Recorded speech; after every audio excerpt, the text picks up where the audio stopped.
In 1984, Congress passed the Minimum Legal Drinking Age Act, and it says that any state that failed to make 21 a legal drinking age will face a 10% deduction in their transportation fund. People have been debating for years whether the legal drinking age should be 21 or 18. There are many points to this argument, both pros and cons, which is why the debate has gone on for so long. John McCardle claimed in 60 Minutes that this law has been an abysmal failure. It hasn't reduced or eliminated drinking. It has simply driven it underground, behind closed doors, into the most risky and least manageable of settings.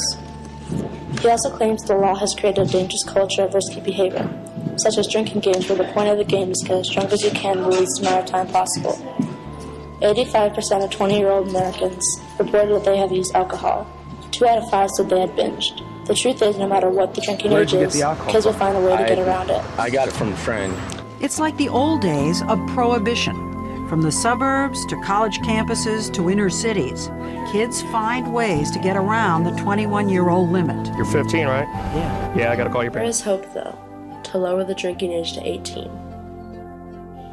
It's more efficient to provide education about alcohol to teenagers. All 18-year-olds would be required to take mandatory classes in high school that would include the chemistry of alcohol, the physical consequences of abuse, and sitting in on Alcoholics Anonymous meetings. Passing an exam would result in a license to drink. Seaman claims changing the law from 21 to 18 would make alcohol less of a taboo, that take away the thrill that many kids experience breaking the law. Upon turning 18, you gain the rights to vote, serve on juries, get married, sign contracts, join the military, and you are capable of being prosecuted as an adult.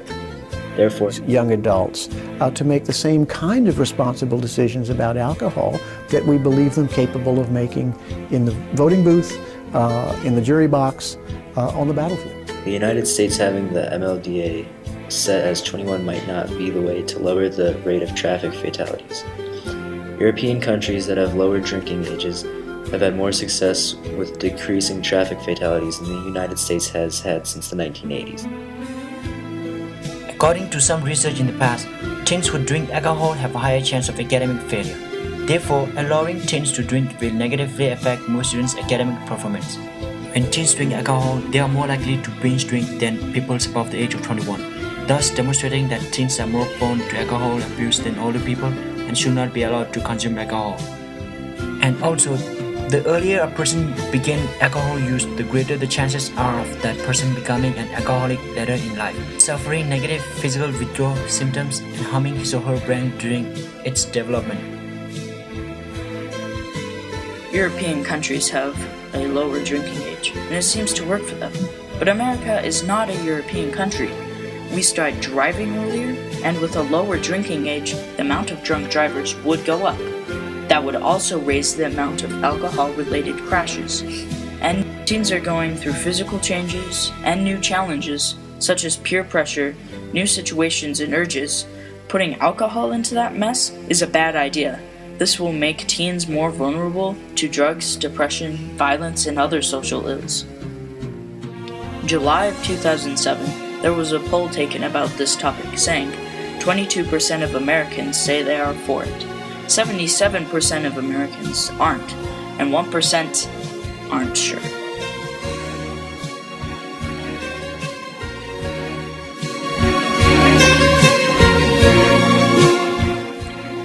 We think that by turning 18, people are considered as adults, so the government should trust and respect their judgment as an adult.